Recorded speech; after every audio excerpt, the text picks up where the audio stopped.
अमर झाला अनुसरे तो अमर झाला अंतरला संसारा न देखती गर्भवास कधी दास विष्णूचे विसंबिना माता बाळा विसंबिना माता बाळा तैसा लळा पाळावा न देखती गर्भवास कधी दास विष्णूचे मोकळा वासोडा जरा दबून येतो त्रिभुवनी ज्याची सत्ता त्रिभुवनी ज्याची सत्ता तो रक्षिता झालिया न देखती गर्भवास कधी दास विष्णूचे विठ्ठल आयोग पिटे तटे भीमरथ्यामुरम पुंडरीकाय दातुन मुनिंद्रेहि समागत तिष्ठन्तमानंद कंदम परब्रह्मलिंगम भजे पांडुरंग करू व्रत मन मन पांडुरंग करू व्रत मन मन पांडुरंग करू व्रत मन मन पांडुरंग करू व्रत मन मन पांडुरंग करू व्रत मन पांडुरंग करू व्रत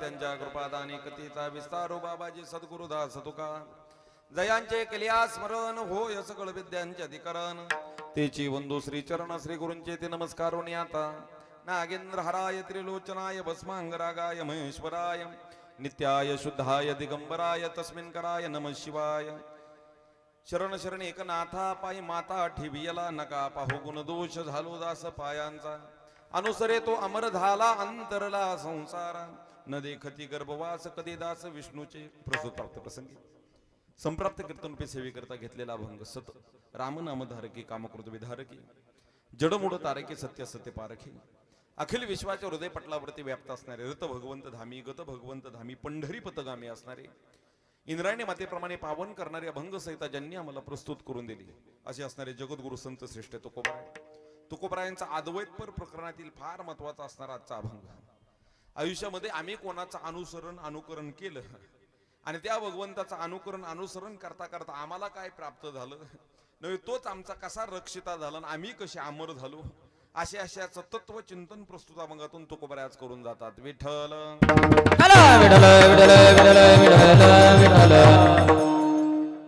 माझा ट्रबल थोडा कमी करा बेसही थोडा कमी करा आवाज थोडा मोकळा द्या खरं तर आजचा अभंग सर्वांच्या परिचयाचा आहे अगदी सुरुवातीची आपण धावती प्रस्तावना करून जाऊ 11 वाजलेले आहेत करेक्ट आपल्याला मरात 12:15 वाजता आपण फुलं टाकू 5-10 मिनिटं फक्त आज थोडी वाढतील वातावरणातील प्रतिकूलता प्रवासाची प्रतिकूलता आणि परत वाऱ्याची प्रतिकूलता ही प्रतिकूलता पाहता अगदी धावते आम्ही पंचपदी घेतलेले आहे जे पंचपदी रोज 20 मिनिटं चालते आज 5 मिनिटात आम्ही उरकून घेतलेले मग ऐका म्हणजे जरी सुरू करायला जरी वेळ झाला असेल तरी आम्ही सुरुवातीच आमचा 1/2 तास घेतलेला आहे आता राजा भाऊला चांगलं नेता नाहीतर हे अर्धा तास चालणार आहे इकडे चाल 1-1 तास चालत असते अगदी 1/2 तासच घेऊन आजच्या अभंगाचं आपण तत्वचिंतन करू अभंग सर्वांच्या परिचयाचा असेल किंवा नसेल पण अभंगातील तत्व महाराज सर्वांच्या परिचयाचा आहे खर तर प्रस्तुत अभंगातून तुकोबराय सांगतात आम्ही अनुसरण केलं आम्ही अमर झालो अनुसरे तो अमर झाला कोण अमर झाला तर मीच स्वतः अमर झालो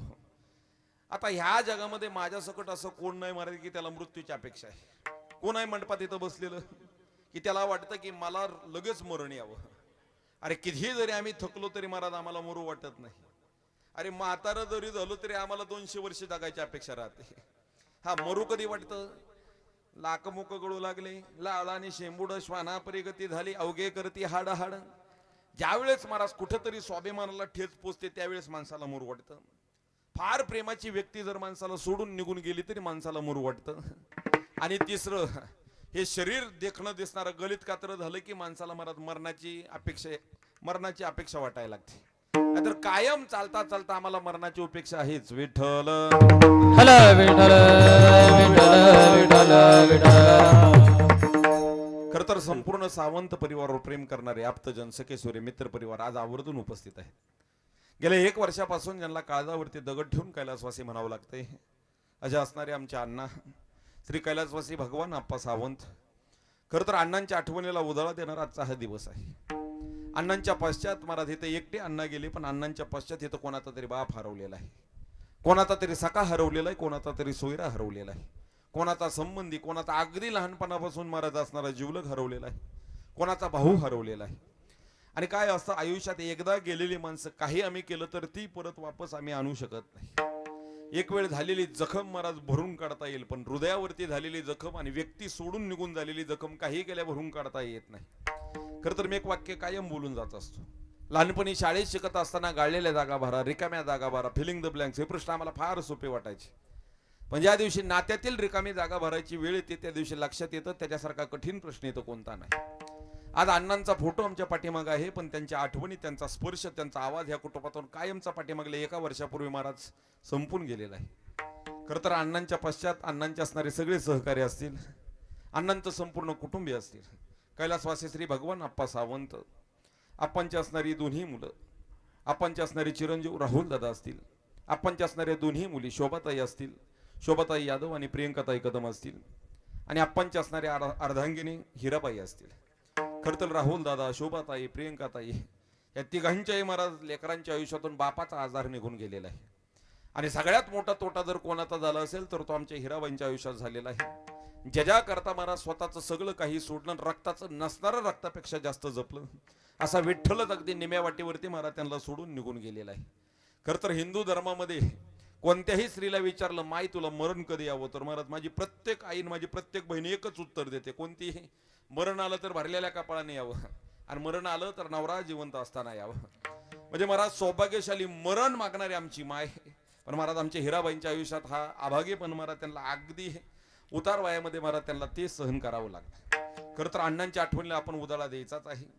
पण अगोदर अर्ध्या पाऊण तासामध्ये तुकोबारांना प्रस्तुत अभंगातून काय सांगायचे ते अगदी धावता आपण तत्वचिंतन मांडू. विठ्ठल हल विठ्ठल विठ्ठल विठ्ठल विठ्ठल. थोडा गेंद आहे. खरं तर आजची सेवा निमित्त आहे सर्वांना ज्ञात आहे. गावात सेवेसाठी आवर्जून उपस्थित असणारे गावातील सामाजिक, शैक्षणिक, औद्योगिक, क्रीडा, परमार्थिक प्रत्येक क्षेत्रातील मान्यवर इथं उपस्थित आहेत. महिला भगिनी असतील, पुरुष मंडळी असतील. आपण ह्या कुटुंबाच्या मनात दुःखामध्ये आपण पाठीमागल्या गेल्या 1 वर्षापासून सहभागी आहोत आणि आजही सहभागी आहोत. खरं तर आज अण्णांचा महाराज निकालाचा दिवस आहे. आयुष्यभर महाराज त्यांनी जो केलेला प्रयत्न असतो किंवा आयुष्यभर केलेलं कार्य असतं त्या कार्याची दखल महाराज आज घेतली जाते. नुसती नाही, त्यांच्या पश्चात त्यांच्या करता झटणारं कुटुंबाचीही दखल महाराज आज घेतली जाते. खरं तर राहुल दादा असतील, आता या घरातला महाराज एकटा तो करता पुरुष आहे. वडील निघून गेल्यानंतर वडिलांची जागा महाराज कायम कळत असते. जोपर्यंत अण्णा होते तोपर्यंत महाराज ते कुठेही गेलं तरी त्यांना काळजी नसायची, का तर घरी बाप आहे. पण आज अण्णा निघून गेले तर संध्याकाळच्या वेळेस पहिलं त्यांना घर गाठावं लागतं, का तर अण्णा महाराज निघून गेलेला आहे. म्हणजे एक वडील निघून गेले तर मुलाच्या आयुष्यातली महाराज ही उद्ध्वस्त होत जाणारी असते, मुलीच्याही आयुष्यात ती असते. महाराज मुलीवरती सगळ्यात जास्त प्रेम करणारा कोण असेल तर तो महाराज बापच असतो. मी काल एका कलशारोहणाचं कीर्तन केलं. कलशारोहणाचं तिकडं कर्जत कडूतर कलशारोहण करत असताना कलशारोहण कोणाच्या हस्ते, एका ब्रह्मचार्याच्या हस्ते बसवतो. पण कळसासाठी लागणारी देणगी महाराज गावच्या मुलींकडून महाराज गोळा केली जाते.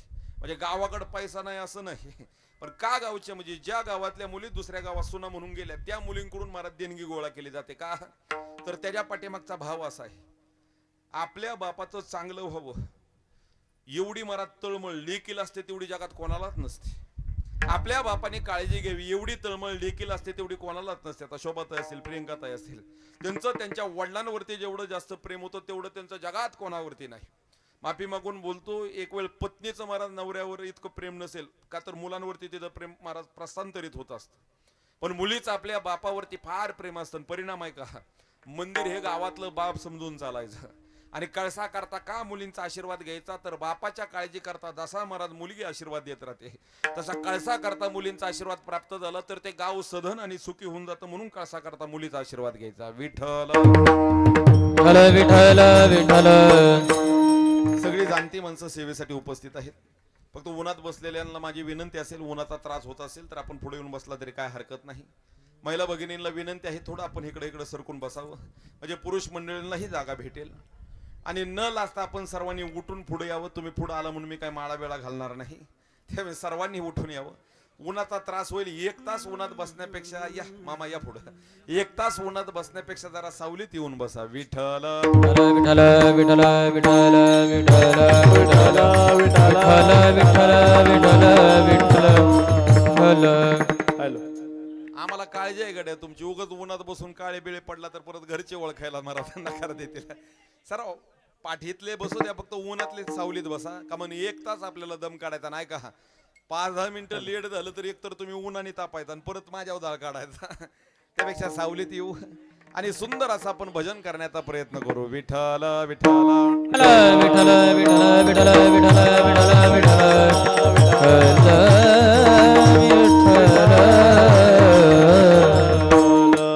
फक्त ह्या साऊंडला टेकून बसू नका, थोडी थोडी अशी मोकळी जागा ठेवा. खरं तर आजचा अभंग सर्वांच्या परिचयाचा आणि सर्वांच्या ओळखीचा आहे. का तर सुरुवातीची माणसं का सावलीत घेतली, सुरुवातीच्यांना प्राधान्य दिलं पाहिजे, नंतरची येणारी उन्हात बसतील गड्या. आणि तुम्ही नसता सुरुवातीला जर आला तर मला मी काय काय आमच्या काय शिष्टीमोलेल्या एकट्याला कीर्तन सांगायचं का, पण त्यांना ते रोजच झालंय. आजचं महाराज सेवा सर्वांना ज्ञात आहे. अण्णांच्या आठवणीला उजाळा देण्याकरता आपण आलेलो आहोत. शेवटच्या 15 मिनिटात त्यांच्या आठवणीला आपण उजाळा देऊ. पण तद अगोदर तुकोबारांना अभंगातून काय सांगायचं आहे अगदी धावतं पहा. खरं तर अखिल कोट ब्रह्मांड नायक रुक्मिणी प्राण संजीवन, थोडा आवाज आहे. अखिल कोट ब्रह्मांड नायक रुक्मिणी प्राण संजीवन जगत आधार श्री पंढरीश पांडुरंग परमात्म्याच्या असे मगात कृपेद्वारा मुक्त कैवल्य तेजो नीती ज्ञानांचे राजे जगताचे मायबाप विश्वमौली संत श्रेष्ठ ज्ञानोबा शांती ब्रह्म श्रीमंत श्री एकनाथ महाराज प्रेममूर्ती संत श्रेष्ठ नामदेवराय श्री निरोबराय आदी सर्व संत पंचायतन संपूर्ण सावंत कुटुंबावर प्रेम करणारे आप्तजन सखेश्वरी मित्र परिवार, गावातील विविध क्षेत्रातून कार्यकारी असणारे सामाजिक राजकीय शैक्षणिक औद्योगिक क्रीडा परमार्थिक प्रत्येक क्षेत्रातील मान्यवर इथं उपस्थित आहे.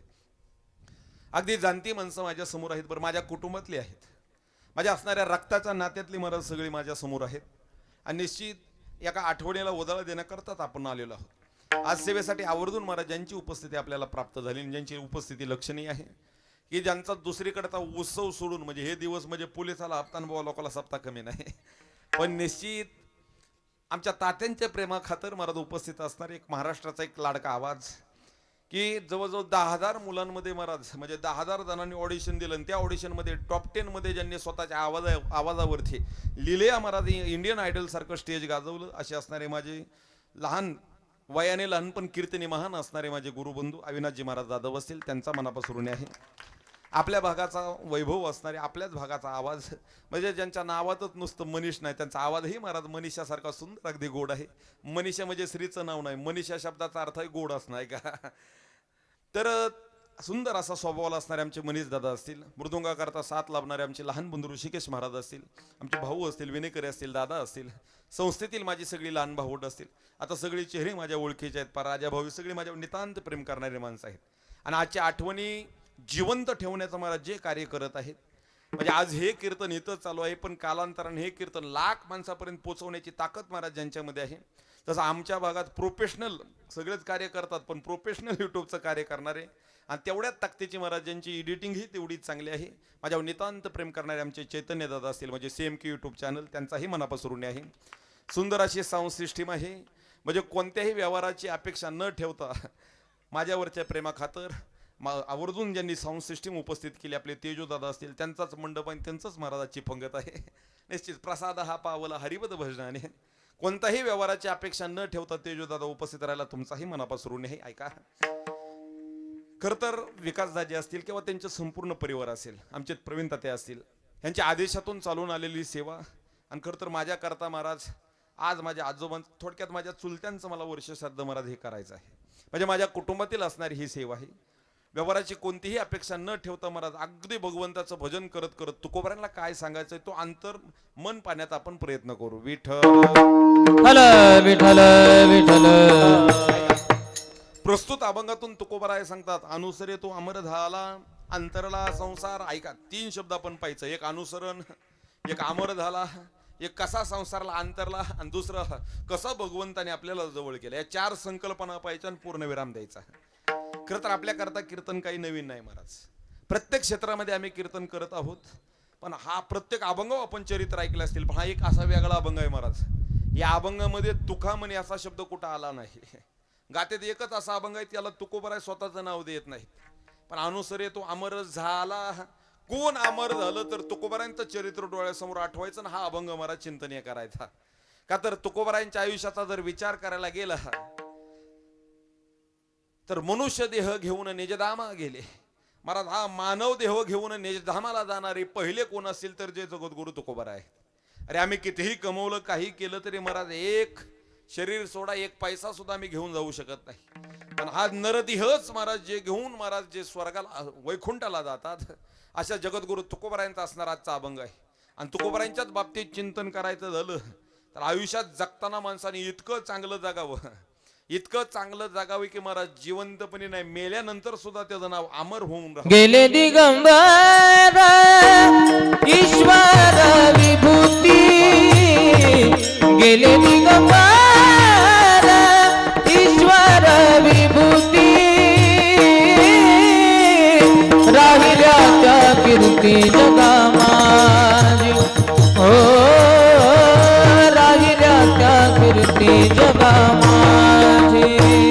गेले दिगंबर ईश्वर विभूती, गेले दिगंबर ईश्वर विभूती,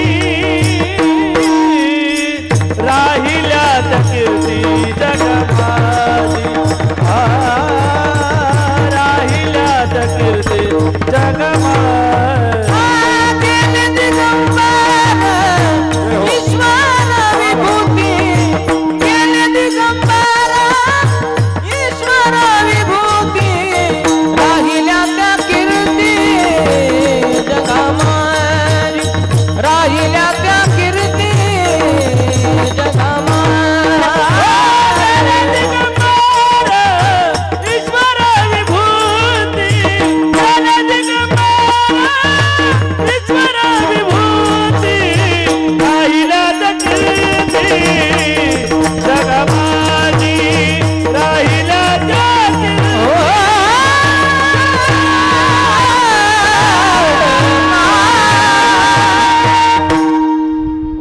जोरदार टाळी वाजवा महाराजांकरता.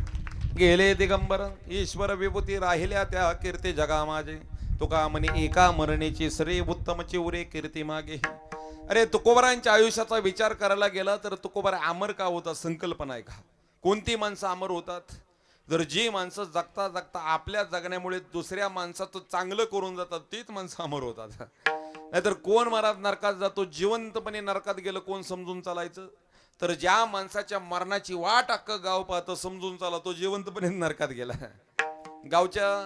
समजा आपण दिवड गावामध्ये आलो, गावामध्ये चर्चा करता करता चर्चा सुरू झाली आणि एका माणसाला म्हणलं काय हो तुमच्या गावात रस्त्याचा विकास नाही, तुमच्या गावात लाइटिंगची व्यवस्था नाही, गावातले काय सरपंच व्यवस्थित नाहीत का? तो म्हणला काय सांगू महाराज, देवादूतासारखा आमचा सरपंच आहे. राजाभाऊ सरपंच कसे देवडचे? देवासारखा माणूस. मग बॉडी चांगली नाही का? विकास नाही. अहो बॉडी शोधून सापडणार नाही एवढी बॉडी चांगली माणसं आहेत, मग विकास का गावाचा नाही? काय नाही, एक एक असा माणूस आहे तो जोपर्यंत मरत नाही तोपर्यंत गावचा विकास होत नाही. ऐका, अख्खं गाव अशा ज्या माणसाची मरणाची वाट पाहतं समजून झाला तो जिवंतपणेच नरकात गेला. आणि माझं एक वाक्य आहे स्वतःच, माझं स्वतःचं एक मत आहे, माणसाला दुसऱ्याचं ओझं वाटोळ करता करता त्याने एक गोष्ट लक्षात ठेवावी. दुसऱ्याचं ओझं वाटोळ करता करता एक गोष्ट लक्षात ठेवायची की तेराव्याचं जेवण गोड कुठपर्यंत लागतं ते दुसऱ्याचं खातो तोपर्यंत. 13व्याचं जेवण गोड कुठपर्यंत लागतं जोपर्यंत ते दुसऱ्याचं खातो, पण ज्या दिवशी ते आपल्या घरी शिजतं त्या दिवशी मला ते गोड लागत नाही.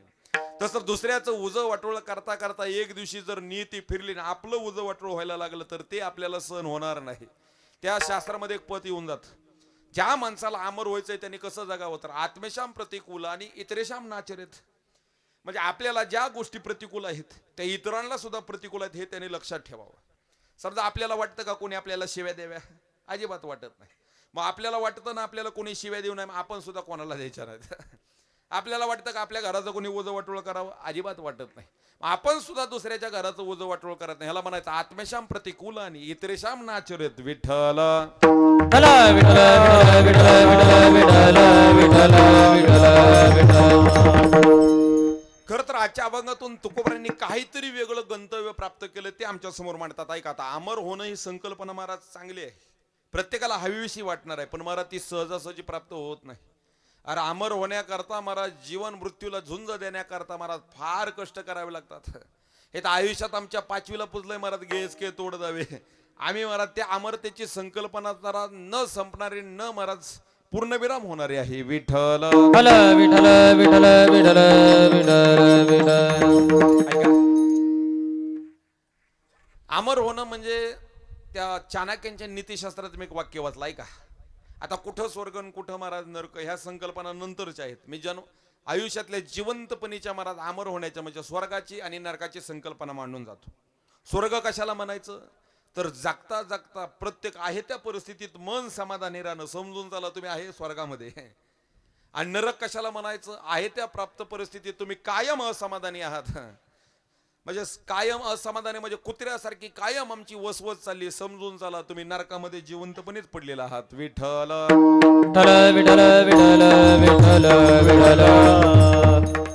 समाजामध्ये 2 ते 3 प्रकारची माणसं तुम्हाला दिसून येतील. ऐका, काही माणसं प्राकृत जीवन जगतात, काही माणसं सुसंस्कृत जीवन जगतात आणि काही माणसं विकृत जीवन जगतात. विकृत माणसाचा अमर होण्याचा संबंध येत नाही. प्राकृत माणूस त्या रस्त्याने वाटचाल करतो, पण संस्कृत माणूस अमर झाल्याशिवाय राहत नाही. आता विकृत कोणाला म्हणायचं तर ऐका, विकृत त्याला म्हणायचं की जे माणसासारखे जन्माला येतात पण माणसासारखी मरत नाही, समजून चला विकृत आहेत. प्राकृत कोणाला म्हणायचं, जे माणसासारखी जन्माला येतात पण माणसासारखीच मरतात, माणसासारखीच वागतात, ह्याला म्हणायचं प्राकृत जगणं. पण सुसंस्कृत जगणं म्हणजे जे माणसामध्ये जन्माला येतात पण जगत असताना संत पदाला गिवसणी घालतात, त्यांना म्हणायचं सुसंस्कृत जगणं. तुकोबरायला कोणीतरी विचारलं, तुकोबराय तुम्ही जगले कसे? तर तुकोबराय म्हणतात, आम्ही जगले कसं? अरे आम्हाला जो कोणी पाहिलंय तो माणूस स्वतःला धन्यता देईल इतकं आम्ही ताकदीचं जगलोय. धन्य मनवीन इह लोकी लोका, मनवीर लोकी लोक. हे धन्य मनवीन इह लोकी लोका, धन्य मनवीर लोकी लोका. भाग्यामी तुका देला, भाग्यामी तुका देखलिया, भाग्यामी तुला देखलिया, भाग्यामी तुला देखलिया. धन्य मनवी इह लोकी लोका, भाग्यामी तुका देखलिया, भाग्यामी तुला देखलिया. धन्य मनवीन इह लोकी लोका, भाग्यामी तुला देखलिया, भाग्यामी तुला देखलिया. धन्य मनविन यह लोके लोका, भाग्यामी तुका देखेला. तुका म्हणे नवे दिसतो मी तैसा, पुसणे ते पुसा पांडुरंगा. तुकिता तुलनेशी ब्रह्म तुकाशी आले, म्हणून रामेश्वरी चरणी मस्तक ठेविले. तुकाराम नाम घेता का अशी किती प्रमाण देऊ आपण आयुष्यामध्ये जगत असताना. ऐका, तुकोबराय सांगतात, आम्ही असेच जगलो की आम्हाला बघणारी माणसं स्वतःला धन्यवान समजतील. महाराज हे बोलणं सोपं आहे पण जगणं फार कठीण आहे. रस्त्याने चालता चालता जर आम्हाला कृष्ण प्रश्न केला, काय दादा कसे आहात, कसं चाललंय आयुष्यात, आपण काय म्हणतो, कसं चाललंय, एकदम मजेत. कसे आहात, एकदम आनंदात. पण ऐका, आनंदात आणि मजेत दुसऱ्याला सांगायचं झालं पण आतमध्ये आपली किती जिरली ते आपल्याला चांगलं माहित असतं. आयुष्यात कितीही झालं तरी महाराज आमच्या काही ना काही अपेक्षा शिल्लक राहिलेल्या असतात. आम्ही प्रत्येकच गोष्टीत समाधानी नाही महाराज, असमाधान आमच्या 5वीला पुजलेलं आहे. विठ्ठल विठ्ठल विठ्ठल. सगळ्यांनी लक्ष द्या. ऐका, आता महिला मंडळाला एक प्रश्न विचारतो मग पुरुष मंडळीकडे येतो. आम्ही महाराज प्राप्त परिस्थितीत आम्हाला असमाधान आमच्या 5वीला पोचलंय. जोपर्यंत असमाधान आहे तोपर्यंत महाराज आम्ही अमर होऊ शकत नाही. अमर होणं म्हणजे मेल्यानंतरचा अमरता सांगत नाही, मी जगण्यातली समाधानाची अमरता सांगतो. ऐका, सगळे महिला मंडळ, आता माझ्या घरातील सगळेजणी आहेत, इथं कोण सासू आहेत, कोण सून आहेत आणि कोण लेकी आहेत, म्हणजे कोणाची लग्न न झालेली. आता लग्न झालेल्या माझ्या बहिणींचं मला काय देणं घेणं नाही, म्हणजे त्यांना मला प्रश्न विचारायचा नाही. मी सुनांना आणि सासवांना प्रश्न विचारतो. पहिला सुनांना विचारू का सासवांना विचारू? बरं चला सासवांना विचारतो. ऐका, इथं सासवा आहेत, वरती सुन आहेत. ऐका ऐका आता. मग सगळ्या सासवांनी 1 मिनिट लक्ष द्या. बैठे बैठे सावधान. एक साधा प्रश्न विचारतो. इथं अशी कोणती सासू आहे का? माझा दृष्टांत आहे. प्राप्त परिस्थिती आम्हाला प्रत्येकाला असमाधान 5वीला पोहोचलेलं आहे. कितीही मिळालं तरी आम्ही असमाधानीच गड्या. सगळ्या सासवांना माझा प्रश्न आहे का? इथं अशी कोणती सासू आहे महाराज की तिला त्याच्या मनासारखे 100% सोन मिळाल? तिने एक बोट वरती करा बरं.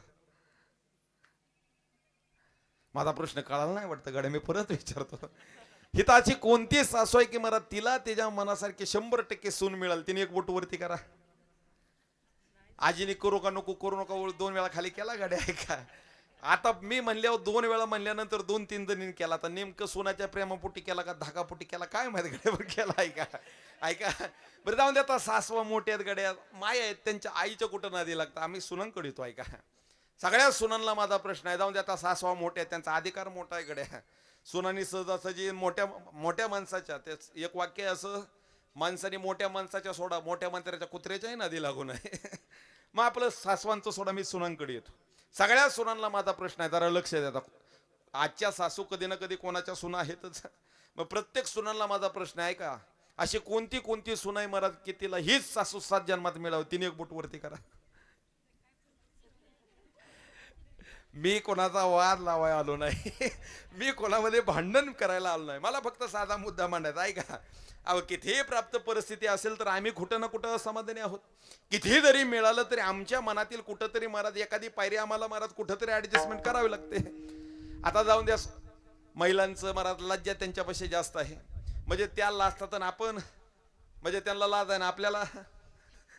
ऐका, म्हणजे जाऊन द्या त्यांना लज्जा. आता मी पुरुषांकडे होतो. ऐका, सगळे घरातले आहेत, माफी मागून बोलतो. मी सांगतोय प्राप्त परिस्थितीत असमाधान. राजा भाऊ खाली बघा ना जरा, वर बघा. ऐका आता ऐका, प्राप्त परिस्थितीत मी असमाधान पटवून देतो. सगळ्या पुरुषांनी माझ्याकडे लक्ष द्या. मला वडिलांसारखे असणारे सगळे आहेत, माझे बंधू आहेत. माझे कोण चुलते असतील, माझे कोण मामा, कोण काका आहेत. मग सर्वांना बघा साधा प्रश्न विचारतो. आता आपण अण्णांच्या आठवणीवर उदाहरण देण्याकरता आला. माझा मुद्दा आहे प्राप्त परिस्थिती आम्हाला काय आहे. तुम्ही कीर्तन विसरू नका. प्राप्त परिस्थितीत असमाधान. आता सगळेजण महाराज कीर्तनाला आलेत. जवळजवळ बऱ्याचपैकी 90% जवळजवळ 100% जणांची इथं लग्न झालेले आहेत. मग सगळ्यांना एक माझा एक प्रश्न आहे. इथं कीर्तनाला आलेल्या कोणत्या पुरुषाचं लग्न झालंय त्याने एक बोट वरती करा बरं.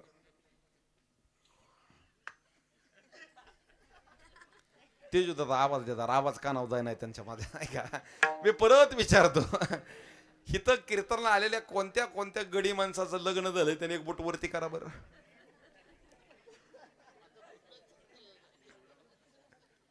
दाजी ऐका, महिला मंडळीकडे लक्ष द्या. एवढे ब्रह्मचारी आळंदीत सुद्धा नाहीत एवढे इथं आले. काय झालंय माहिती आहे का, इथं लग्न माझ्या सकट सगळ्याची झालीत. तुमचं तर नवीन आहे गड्या, पण इथं माझ्या सकट लग्न सगळ्याची झालीत. पण आमची जिरली इतकी गड्या की आता हात वर करायचे सुद्धा आमच्यात हिंमत राहिली नाही. विठ्ठल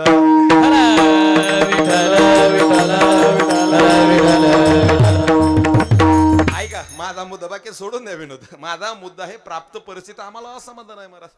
किती काय झालं तरी आम्हाला वाटतं अजून काहीतरी मिळावं. हे जोपर्यंत मिळावं असं वाटतंय तोपर्यंत आम्ही अमरच होऊ शकत नाही. मग तुकोबारांची संकल्पना कशी आहे का, इथं प्रत्येकाला काही ना काही मिळवायचं. थोडं लक्ष द्या. येणारे येत राहतील, जाणारे जातील. येणाऱ्यांची महाराज हमी नाही, जाणाऱ्यांची तमा नसावी. फक्त लक्ष द्या. मोजून आपल्याला 1 तास कीर्तन करायचंय. 12ला 20 मिनिटं कमीत करेक्ट 12:15 कीर्तन आपल्याला संपवायचंय. पहिला मुद्दा येतो, तुकोबारांना काहीतरी प्राप्त झालं ते तुकोबार आमच्याकडे मांडतात. आता प्राप्त करण्याकरता समजा एखादी वस्तू तुम्हाला मिळवायची. वस्तू मिळवण्याकरता काय करावं लागेल? एखादं काहीतरी हवंय त्याकरता काय करावं लागेल? प्रयत्न करावे लागतील. शास्त्रात एक मत येतं, उद्यमेन सिद्धंती नमो कार्याने, उद्यमेन सिद्धंती न कार्याने मनोरथही नाही शिवस्य जीवस्य मुखे प्रवेशंती मृगा. सिंह हा जंगलाचा राजा आहे, पण जरी तो जंगलाचा राजा झाला तरी हरिण येऊन त्याच्या तोंडात प्रवेश करत नाही. त्याला शिकारी करता धडपड करावीच लागते. तसं तुम्ही कितीही महाराज मोठे झाले तरी तुम्हाला तुमचं अंतिम गंतव्य प्राप्त करण्याकरता कष्ट करावेच लागतात. पण ऐका, प्राप्तव्याची गोष्ट गाठणं वाटतं तेवढं सोपं नाही. कधी कधी महाराज आमचं साधन चुकतं, परिणाम साध्य आमच्या हातामध्ये येत नाही. कधी कधी योग्य साध्य आमच्या डोळ्यासमोर असतं, पण साधनच महाराज फसवून जातं. साधन कसं चुकतं? आता महाराज पंढरपूर कोणत्या दिशेला आहे? पंढरपूर आपल्या इथून मसवडून खाली गेले की महाराज पंढरपूरकडे जातो. पंढरपूर माहित आहे ना सगळ्यांना? कीर्तन आलेल्या हो किंवा नाही म्हणा, माहित आहे ना? नाहीतर भांडगावच्या यात्रेत सांगतो, पंढरपूरची वारी सांगत नाही. सगळ्यांना माहित आहे ना पंढरपूर? वर बसलेल्या माझ्या बहिणी सगळ्यांना पंढरपूर माहित आहे ना? हो किंवा नाही म्हणा गाड्या, मला आवाज येणार, मी जरा बाहेर झालोय. त्यात अजून 9 पदर वरनी लावलेत मी. सगळ्यांना माहित आहे ना? हात वरती करा बर. कोणाला माहित नाही त्यांनी ऐका. अहो सगळ्यांच्या ओळखीचं पंढरपूर आहे. मग साधं देऊन जातो. ऐका, अंतिम गंतव्य योग्य साध्य सांगतो. अरे हिथं वस्तू प्राप्त करण्याकरता आम्हाला योग्य साधन निवडणं गरजेचं असतं. आता पंढरपूरला आम्हाला जायचंय, मग पंढरपूरला जायचं म्हणले कोणत्या रस्त्याने जावं लागेल? खाली जावं लागेल ना, मसवड ह्या मार्गे. पण एक जण म्हणला मी पंढरपूरला चाललो, आणि त्याने दहिवडीकडे तोंड केलं, लागला चालायला. 1 वर्ष चालला, 2 वर्ष चालला, पोचेल? अरे योग्य साधनच नाही निवडलं तर योग्य साध्य आम्हाला गाठत नसतं. तसं आयुष्यात आम्हाला जर अंतिम गंतव्य प्राप्त करायचं असेल तर मला योग्य साधन निवडणं फार गरजेचं. विठ्ठल आम्हाला त्या साधनाची चर्चा आज तुकोबराय करतात. ऐका, अनुसरे शब्दाचा अर्थ काय होतो? आपलं मराठी व्याकरण चांगलं असेल. अनुसरे शब्दाचा अर्थ काय होतो? अनुसरण म्हणजे अनुकरण करणं. अनुकरण शब्दाचा अर्थ काय होतो? कोणाच्या तरी पाठीमागं चालणं. आपण म्हणतो ना त्याचं आम्ही अनुकरण करतोय, त्याचं आम्ही अनुसरण केलं. तसं ऐका, आज तुकोबराय महाराज ते साध्य सांगतात. मराठी भाषा आहे महाराज. मराठी भाषेमध्ये मराठी सारखी सर्वांगीण विकास झालेली भाषाच इथं कोणती नाही. म्हणून तर ज्ञानोबराय सांगतात, माझ्या मराठाची बोल कौतुके अमृतात हे पैजा अजिंके ऐसे अक्षरे रसिकेत मेळविन. मराठी सारखा विकास झालेली भाषा तुम्हाला कोणती सापडणार नाही, पटवून देतो. महाराज इथं शब्दाची वेलांटी बदलली तरी मराठीतला अर्थ बदलून जातो. एक शब्द आहे बघा जप, आणि दुसरा त्याच अंगाचा शब्द आहे जप. आता जप आणि जप लिखाण करायला लावले आपण कसे लिहिणार? उच्चार बदलला म्हणून जच्या जागी झ लिहून चालत नाही, जपच लिहावं लागतं. ज आणि पच लिहावं लागतं. पण ऐका, एक उच्चार आहे जप आणि एक उच्चार आहे जप. आता जप शब्दाचा अर्थ काय होतो? जाऊ द्या, जप शब्दाचा अर्थ काय होतो? जप आपण नाही का मेसेज करतो रात्री, good night sweet dream take care. जप शब्दाचा अर्थ काळजी घे, आणि जप शब्दाचा अर्थ भजन कर. विठ्ठल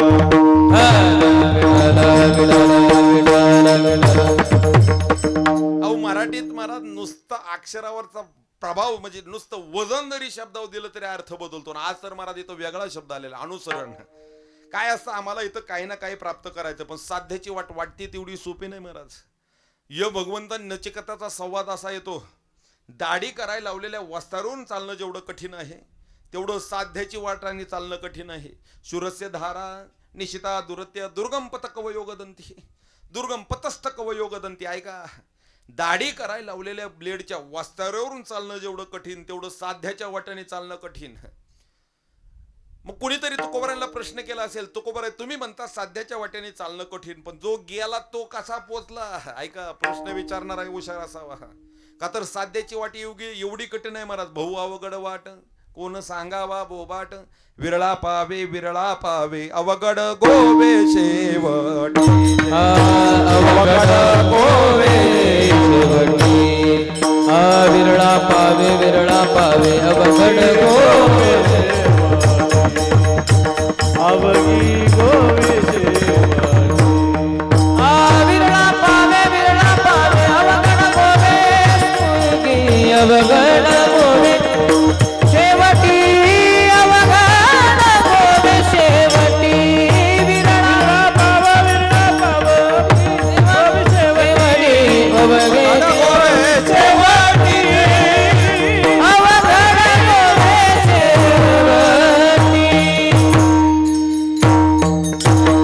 विरळा पावे अवघड गोवे शेवटीच्या. ऐका, ज्ञानोबराय सुद्धा हे असतात, एक चिंतन करतात. आस्ताच्या महापुरे रिगताती कोटीवरी परिप्राप्तीची पहिली तरी एक विपाल्याने. काय का, या महापुरामध्ये बऱ्याच जणांनी उड्या मारल्यात. कशा करता?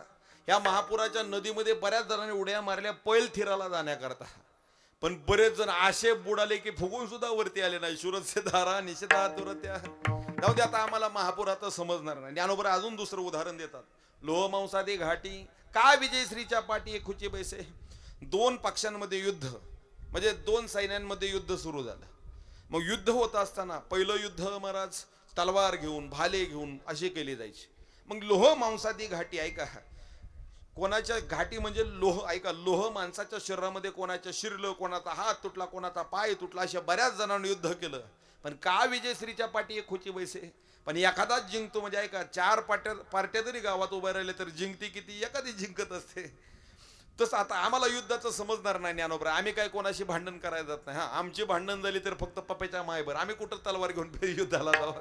म्हणजे जरा पटल असं उदाहरण द्या माय का, पटल असं उदाहरण ज्ञानोबरा नाही, पटल असं उदाहरण आमच्या जवळचं उदाहरण तुकोबराय देतात. मोहराईसी फळे नाही आली काही गळती, मोहराईसी फळे नाही आली काही गळती, पक्वदशे येते थोडी, येते थोडी नाशाडी तो वेते, मोहराईसी फळे नाही आली काही गळती, मोहराईसी फळे नाही आली काही गळती,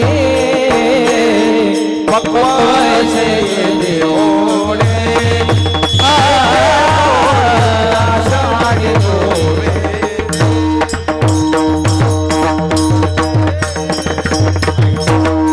मोहराईसी फळे नाही आली काही गळती, पक्वदशे येते थोडी नाशाडी तो विच. ऐका, उन्हाळ्यामध्ये आंब्याला काय येतो, सर्वांनी लक्ष द्या. उन्हाळ्यामध्ये आंब्याला काय येतो, मोहर येतो. जेवढा मोहर आला तेवढी फळं येतात का? मोहराईसी फळे नाही आली काही गळती. बरं ऐका, जेवढी फळं आली तेवढी पिकतात का, म्हणजे पाडाला लागतात का? आपलं प्रमाण पाठ आहे, पाडाला पिकला आंबा आहे का, तेवढी प्रमाण पिकतात का? अजिबात नाही. बरं, जेवढा आंबा पाडाला लागला तेवढा आडीमध्ये येत नाही. बरं, जेवढा आंबा आडीत आलाय तेवढा पिकत नाही गड्या, नाश आडी तुवीची. म्हणजे काय काय आंबे असे असतात आडीत आले तरी आडीला नासवतात. आंब्याचं बोलतोय मी, ऐका. म्हणजे काही आंबे असे असतात ते घरात जरी घेतलं तर अख्खं घर नासवतील असे आंबे याला म्हणायचं. ऐका, पक्वदशी येते थोडी नाश आडी तुवीची. फार थोडी महाराज, बोटावर मोजण्या इतक्या माणसाला महाराज अंतिम गंतव्य प्राप्त करता येत. बहु अवघड वाट आहे. मग ऐका, कोणीतरी तुकोबाराला प्रश्न केला, तुकोबारा तुम्ही सांगता ओरडून अवघड वाट आहे, भक्ती ते कठीण शुळावरील पोळी. ज्ञानोबा तुम्ही सांगता फार कठीण वाट आहे, मग तो गेला तो पैलतीराला पोचला कसा? म्हणजे ऐका, प्रश्न विचारणाराही चांगला असावा. नाहीतर एखादा गावात संन्याशी आला आणि संन्याशाला जाऊन माणसाने प्रश्न विचारा, होय आम्हाला मुलं कशी होत नाही सांगा बरं. म्हणजे प्रश्न ज्या जागेवर विचारायचं ते जागाही महाराज चांगली असणं गरजेचं. काय झालं, गुरुवारे मामासाहेब दांडेकरून म्हणून आमच्या संस्थेची जी परंपरा आहे, जोग महाराजांची परंपरेला महाराज अजून प्रफुल्लित कोणी केलं असेल तर मामासाहेब दांडेकरांनी. म्हणजे आज महाराष्ट्रामध्ये जेवढे कीर्तनकार फिरतात त्यातले महाराज सगळेच्या सगळे मामासाहेबांचं एक तरी अक्षर घेतल्याशिवाय पुढे जात नाही. हा मामासाहेबांचा अधिकार. मामासाहेबांपाशी एक माणूस आला आणि तो काळ म्हणजे पंडित जवाहरलाल नेहरू त्यावेळेस काय होते, पंतप्रधान होते. तो मामापाशी पेपर घेऊन आला, मामा बघा ना जवाहर पंडितजींचा फोटो पेपरात आलाय. मामा म्हणले, अरे पंतप्रधान आहे येणार फोटो. तो म्हणला, कस काय आला, माझा कस काय आला नाही. ते सुद्धा डोक्यावर टोपी घालतात, मी सुद्धा डोक्यावर टोपी घालतो. ते सुद्धा जॅकेट घालतात, मी सुद्धा जॅकेट घालतो. मी सुद्धा जॅकेट वाला बोय साधा सुद्धा आहे काय का. ते सुद्धा टोपी घालतात, मी सुद्धा घालतो. ते जॅकेट घालतात, मी जॅकेट घालतो. पण त्यांचा फोटो येतो, पण माझा फोटो पेपरात कसा येत नाही. आता प्रश्न मी आम्हाला विचारला. महाराज वारकऱ्यापाशी किंवा संन्याशापाशी किंवा ब्रह्मचार्यापाशी गेल्या विचारावं गड्या, हा संधी कशी झाली, ज्ञानोबराय असे कसे बोलले, तुकोबारायला हे तर काय सांगायचंय. असा प्रश्न केल्यामुळे मामाने हसत हसत एकच उत्तर दिले, हे बघ, पंडित जवाहरलाल नेहरूंचा फोटो पेपरात काय येतो, तर त्यांच्या डोक्यावर टोपी आहे म्हणून नाही, तर त्या टोपीखाली भारत देश चालवायचं डोकं आहे म्हणून त्यांचा फोटो पेपरात येतो.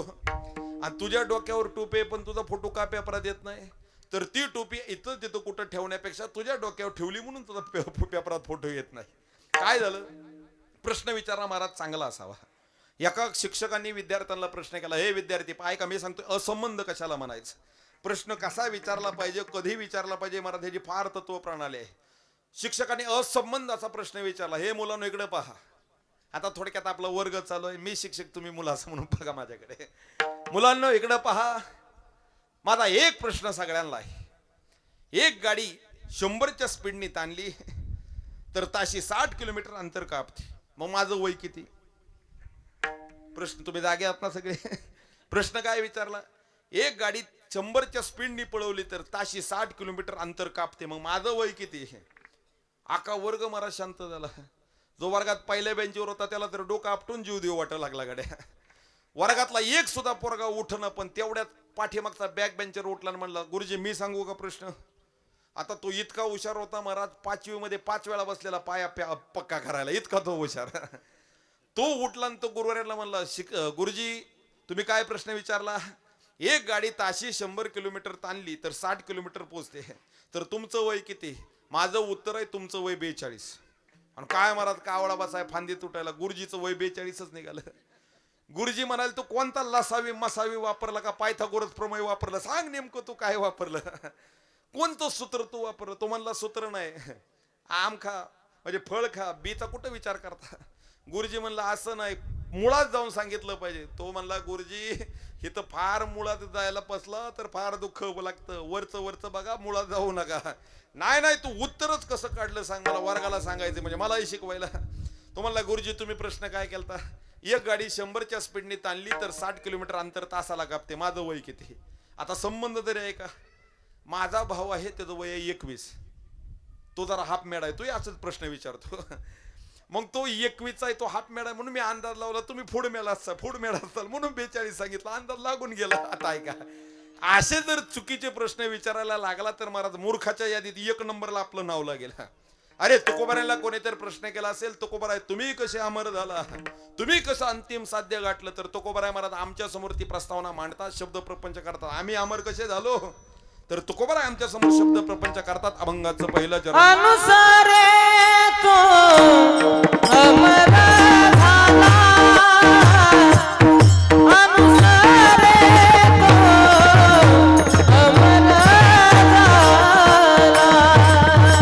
अनुसारे तो अमर झाला, अनुसारे तो अमर झाला, अनुसारे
अनुसरे तो अमर झाला अंतरला संसारा. ऐका, अभंगाच्या प्रथम चरणामध्ये तुकोबराय आमच्या समोर स्वतःच प्रस्तावना मांडतात.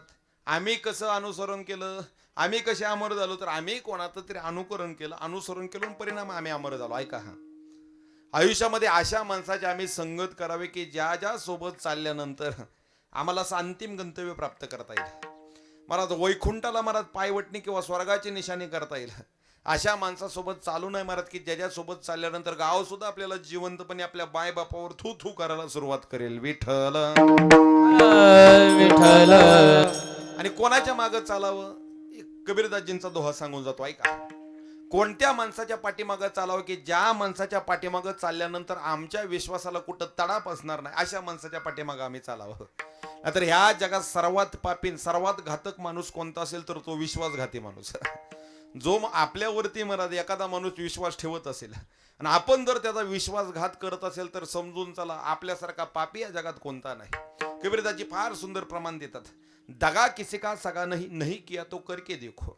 दगा किसी का सगा नहीं, नहीं किया तो करके देखो, या जिसने किया उसका घर देखो. हे सांगत असताना कबीरदासजींना रावणाचं घर दाखवायचे.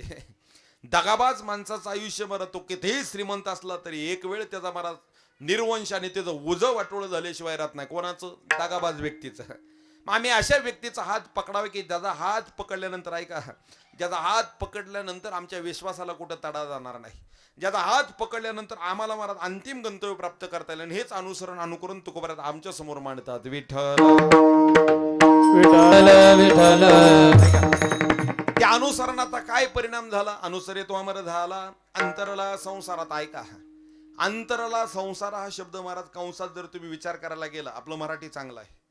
संसार अंतरणं म्हणजे संसार दूर जाणं. महाराज ही संकल्पना वाटते तेवढी बोलायला सोपी आहे पण फार कठीण आहे. संसार सोडा, संसार सोडा असं महाराज फार मोठे मोठे प्रबंध लिहिता येतील पण संसार सहजासहजी सुटत नाही. कितीही महाराज निबंध प्रबंध, कितीतरी कीर्तन जरी महाराज संसार सोडा केली आहे. बरेच कीर्तनकार असे असतात महाराज की ते काय संसारात ठेवलंय गड्या, द्या संसार सोडून. महाराज 1 तास महाराज संसारावरती प्रबोधन केलं का तर संसार दुःखमुळं चहूकडे इंगळ. बऱ्याच वेळा सांगितलं संसार दुःखमुळं. कीर्तन झाल्यानंतर तोच 500 करता परत वड्यातून गाडी फिरवतो. बऱ्याच वेळा दिसून येईल. अरे संसार सोडा संकल्पना म्हणणं सोपे आहे महाराज पण सोडणं फार कठीण आहे. अरे गेहसके तोडदावे आमच्या 5वीला पुजलंय. ऐका, संसाराकरता आम्ही काय करतो? संसाराकरता रात्रीचा जरा मला मदत करा. संसाराकरता काय करतो आम्ही? रात्रीचा दिवस, दिवसाची रात्र, हाडाची काढ, रक्ताचं चांगलं पाठ झालंय गड्या तुमचं. उगाच इतक्या प्रवासात लांबून तुम्ही मला बोलवलं. अरे त्या संसाराची वसवसच आम्हाला आमच्या 5वीला पुजलेला आहे. संसार कसा आम्ही दूर सोडावा. लटक्याचे पुरी वाहून गेलो दुरी, नव्हतो सावचित त्याने अंतरलो हितो. अरे ह्या संसारामध्ये आम्ही कसे बुडून कधी बुडू कळून सुद्धा येणार नाही. मग तुकोबराय तुम्ही कसं काय म्हणता अंतरला संसार? आम्ही एकट्याच्या बळाने अंतरलो नाही तर बळ्याचे अंकित आम्ही झालो बळीवंत. लाथाडीला संसार केला षडउर्मीचा मार. विठ्ठल तुकोबराय निश्चित तुम्ही अनुसरण केलं, अनुकरण केलं आणि तुमचा संसार अंतरला. पण अजून काय फायदा झाला का? तर अजून दुसरा फायदा तुकोबराय आमच्या सोबत मानतात. अभंगाचं दुसरं चरण. न देखती गर्भवास, न देखती गर्भवास, न देखती गर्भवास, न देखती गर्भवास,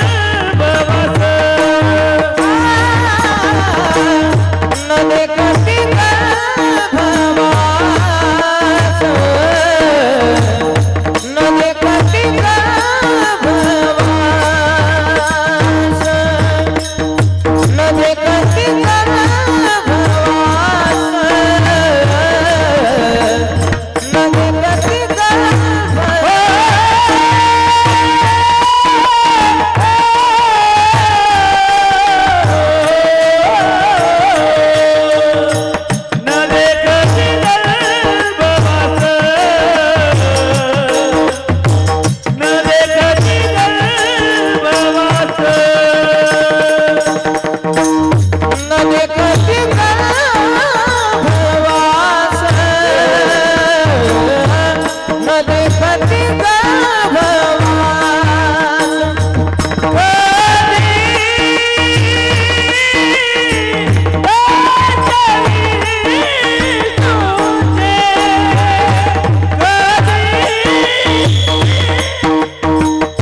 विष्णूचे यातामतीत अवकाश करेक्ट 12 वाजलेले आहेत. आपण जय ठोबा भजन करून शेवटच्या 5 मिनिटात महाराज आजच्या प्रस्तावनेला आपण परत उजाळा देऊ. ऐका, कोणाला गर्भवासाची यातना भोगावं लागत नाही, तर जे विष्णूचे दास होतात त्यांना गर्भीची यातना भोगावी लागत नाही. काय होतं, एक साधी संकल्पना मांडतो. बऱ्याच वेळा हे मत जर मांडायला लागलो तर आपल्यात एक पंथ असा आहे आपल्याच हिंदू धर्मात, त्याला ही मत पटत नाही. तो सांगतो कुठं वैकुंठ, कुठं नरक, कुठं स्वर्ग, काय तुम्ही थोटानं सांगू लागला. महाराज एक अडचण अशी आहे की परप्रांतीय धर्मामध्ये जेवढी मुलं त्यांची जास्त शिकतील तेवढी ती त्यांच्या धर्माची कट्टर होतात. आणि आपल्यात असं आहे, थोडं पोरग शिकलं की महाराज तो धर्माचा बाप स्वतःला मानायला लागतो आणि तो जुन्या परंपरेला विरोध करायला लागतो. साधा मुद्दा सांगतो, का भगवंताचं भजन करायचं आणि का देवाचे दास व्हायचं? हाताला स्वतःचं काम आणि मुखाला रामनाम, कन्फर्म वैकुंठधाम. समजा तुम्ही मंदिरात गेला, एखाद्या गावच्या मंदिरात दर्शनाला गेला, ऐका, मंदिरात जाताना तुम्ही काय करता? पायातली चप्पल आत घेऊन जाता का बाहेर सोडता? मंदिरातली चप्पल काय करता? आज नेता मंदिरात का बाहेर सोडता? आता का बाहेर सोडता? तर चेपलेलं लागलेली घाण कुठं जाऊ नये? मंदिरात जाऊ नये. तसं महाराज रामनाम का करायचं? तर महाराज या हृदयामध्ये राम नाम रूपी मंदिर जर आम्ही उभा केलं तर अहंकार रूपी, काम रूपी, विकार रूपी महाराज घाण आमच्या हृदयामध्ये येत नाही आणि त्या आमच्या हृदय रूपी मंदिराला महाराज खराब करत नाही. म्हणून माझं मत आहे, आतापर्यंत कोणाला त्रास दिला नाही पण आता सर्वांना त्रास देतो. ऐका, खरं तर आपण अण्णांच्या आठवणीला उजाळा देण्याकरता आलेला आहोत. झालंय, संपलंय आपलं कीर्तन. कीर्तन झाल्यानंतर आपण त्यांच्या प्रतिमेवरती फुलांचा वर्षाव करणार आहोत. का फुलं टाकायची? रानात फुलं जास्त झाली म्हणून तोडून आणून टाकायची नाही. मग फुल नाही, फुलाच्या पाकळीच्या रूपात आपण आपलं थोडं थोडं पुण्य त्यांना अर्पण करायला आलेलो आहोत. म्हणून महाराज हितच पुण्य कमवायचं आणि हितच त्यांना अर्पण करायचं. नाही का, एखाद्या माणसाला वाटत असेल मी कायम सुखात जगावं, तर त्यांनी सुखासाठी झटायचं नसतं, तर त्यांनी झटायचं असतं पुण्य कमवाय करता. का तर ज्या माणसाच्या बँकेमध्ये पुण्याची ठेव जास्त असते त्याला सुखाचं व्याज आपोआप मिळत राहतं, आणि ज्या माणसाच्या बँकेमध्ये पापाची ठेव जास्त असते समजून चला दुःखरूपी हप्ता आपल्याला कायम भरावा लागणार आहे. म्हणून ऐका, आपण थोडं पुण्य कमवू आणि पुण्य कमवण्याकरता 1 मिनिटाची आपण संधी. सर्वांना विनंती आहे, आपापले दोन्ही हात उंचावा न लाजता आणि जोरदार हाताने टाळीने मुखाने भगवंताचं भजन करायचं आहे. घरातील मंडळीने हार घालण्याकरता पुढे यायचं आहे. बाकीच्या मित्रमंडळी फुलं